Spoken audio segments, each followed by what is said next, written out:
Pakistani doctors ने एक बड़ा कारनामा सर अंजाम दिया है। ENT डिपार्टमेंट के अंदर सर्विसेज हॉस्पिटल में एक मरीज़ा जिनके 2 बच्चे भी हैं, उनकी सांस की नाली बंद हो गई थी, उनको सांस आना बंद हो गया, सांस की नाली में स्टंट डाला गया, उस स्टंट ने भी काम छोड़ दिया और उसके बाद डॉक्टर्स ने उन्हें यह कह के जवाब दे दिया कि सांस की नाली बंद होने की वजह से उन्हें एनेस्थीसिया नहीं दिया जा सकता, उन्हें ऑपरेशन के लिए बेहोश नहीं किया जा सकता, तो अब उनकी ज़िंदगी नहीं बची। लेकिन वो सर्विसेज हॉस्पिटल में पहुंची, यहाँ पे प्रोफेसर हैं, सीनियर डॉक्टर्स हैं, डॉक्टर जावेद इकबाल, डॉक्टर हुसैन, उन्होंने उनकी टीम ने मिलकर एक नया प्रोसेस निकाला। एनिमेशंस के थ्रू प्रोसेस करने के बाद उनकी सांस की नाली में सुराख गले में किया गया, एक ट्यूब डाली गई और वही पेशेंट जिनको हर जगह से जवाब मिल चुका था, जो वेंटिलेटर पे थी, आज अपने पाँव पे खड़ी हैं। उस पेशेंट से भी आपको मिलवाएंगे। पहले डॉक्टर हुसैन के पास चलते हैं, उनसे पूछते हैं कि ये सारा प्रोसेस किस तरीके से हुआ। डॉक्टर हुसैन के कमरे में जा रहे हैं हम। अस्सलाम वालेकुम डॉक्टर साहब, कैसे हैं आप?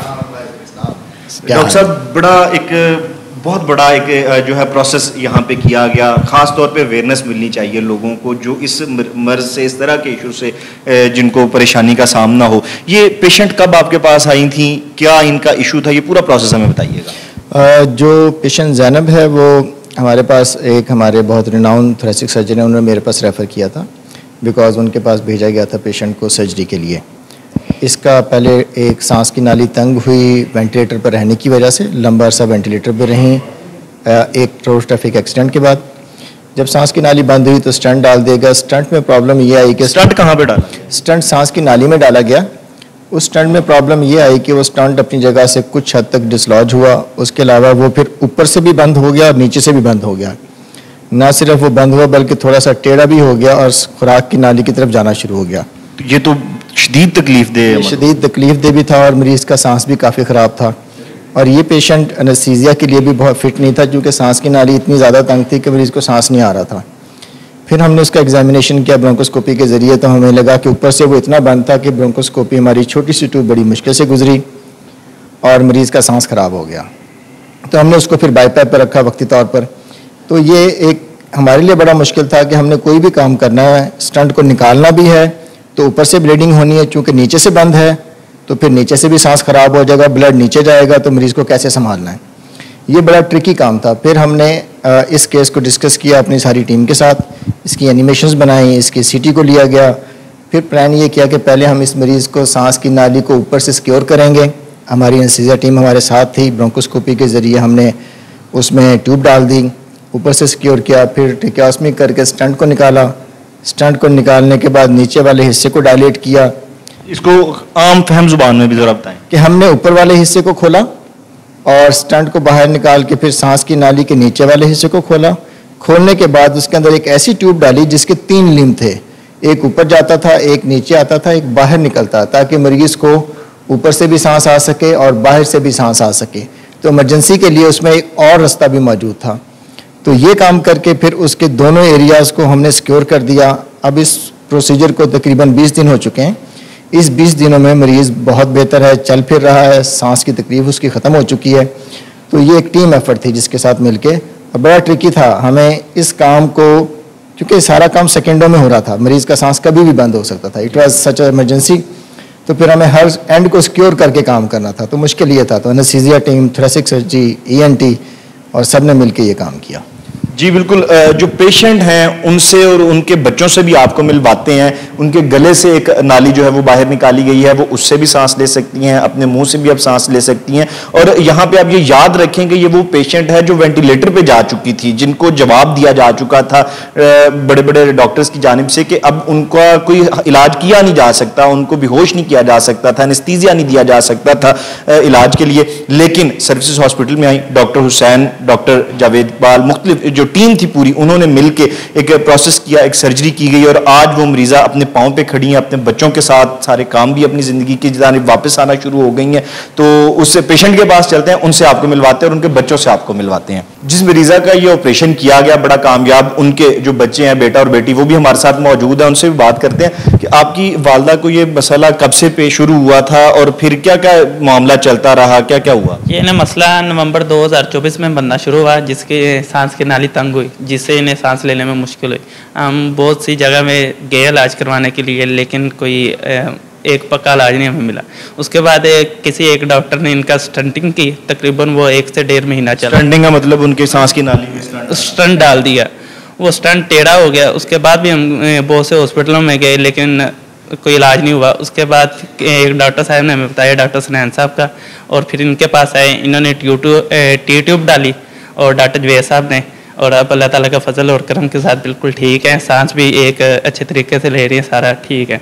जी, ज़ैनब गफ्फार साहबा की जो बेटी हैं वो भी हमारे साथ मौजूद है, उनसे बात कर लेते हैं। आपकी वालदा तो बेड पे चली गई थी, कोई काम नहीं कर सकती थी, वेंटिलेटर पे थी, तो उस वक्त कैसा आपको महसूस हो रहा था? और अब माशाल्लाह वो चल फिर रही हैं, सेहतमंद हैं, तो क्या आप समझती हैं? मैं कहती हूँ डॉक्टर हुसैन साहब का बहुत शुक्रिया अदा करते हैं जिन्होंने मेरी वालदा की जान बचाई है, और बहुत शुक्रिया उनका। उनकी वजह से आज मेरी अम्मी बिल्कुल ठीक है, अब वो काम भी कर सकती हैं, चल फिर भी सकती हैं, सब कुछ कर सकती हैं वो।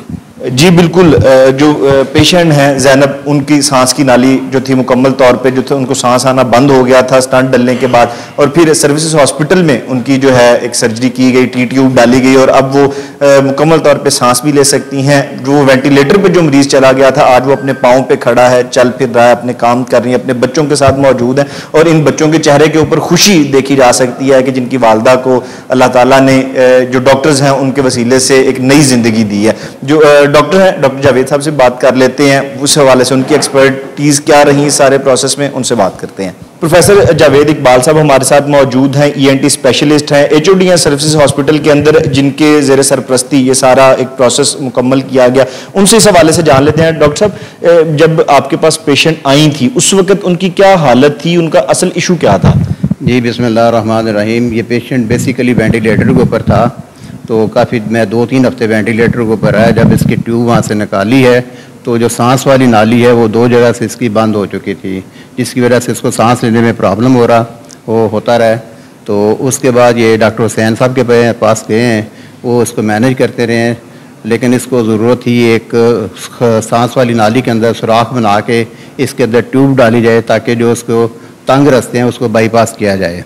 फिर मैं और डॉक्टर हुसैन और साथ थोरेसिक सर्जन डॉक्टर शुएब नबी साहब हैं, उन्होंने मिल के इसकी जो सांस वाली नाली है उसके अंदर सुराख करके उसको कहते हैं ट्रेकियास्मी करके इसके अंदर हमने टी ट्यूब डाली हुई है। और टी ट्यूब डालने का ये फ़ायदा हो कि पेशेंट माशाल्लाह बिल्कुल फिट हो गई है। पहले पेशेंट ICU के अंदर थी, अब पेशेंट ने बिल्कुल ठीक ठाक चलना शुरू कर दिया है, और जो उसका सांस लेने का प्रॉब्लम है वो तकरीबन 90% हल हो चुका है। तो सर, इस तरह के और भी पेशेंट्स हमारे मुल्क में, हमारे लाहौर शहर के अंदर भी, पंजाब में मौजूद होंगे, इससे मिलते जुलते मुख्तलिफ मसाइल होंगे जिनका इलाज नहीं हो पा रहा, तो क्या क्या सर्विसेज जो हैं, कौन कौन सा इलाज है जो हम अवेयरनेस दें उन लोगों तक पहुँचे कि वो यहाँ पे आ सकते हैं आपके पास सर्विसेज हॉस्पिटल में या किसी भी हॉस्पिटल में, जो उनका इलाज बेहतर तरीके से हो सकता है, जो अपने आप को अब समझी बैठे हैं, जिस तरह ये पेशेंट भी समझे हुए थे कि अब कोई इलाज नहीं रहा? जी, इसमें बेसिकली 3-4 डिसिप्लिन मिल के काम करते हैं। उसमें एक पीडियाट्रिक ENT वाले हैं, पल्मोनोलॉजी वाले हैं, थोरेसिक सर्जन है और ENT वाले हैं। ठीक है, इन्होंने सब ने मिल के काम करना होता है। पहले इसको असेस करते हैं कि किस लेवल का इसकी सांस का रास्ता तंग हुआ है, उसको असेस करने के बाद उसके अकॉर्डिंगली उसमें स्टेंट डालना है, ट्यूब डालनी है, ट्रेकियास्मी होनी है या उस पर लेज़र लगनी है, उसके मुताबिक एक मल्टी डिसिप्लिन ऑर्गेनाइजेशन है, उसके तहत हम काम करते हैं।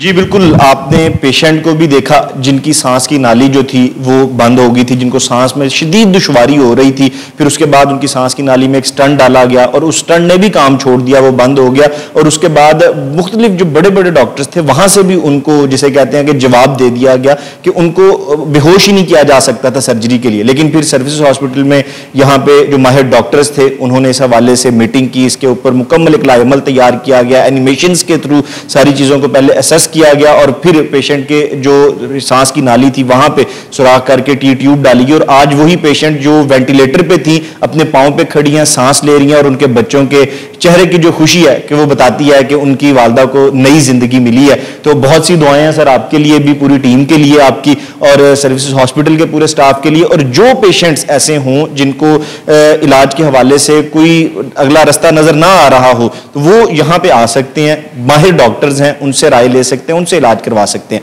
उस्मान खादिम कंबो को इजाजत दीजिए, अल्लाह हाफिज।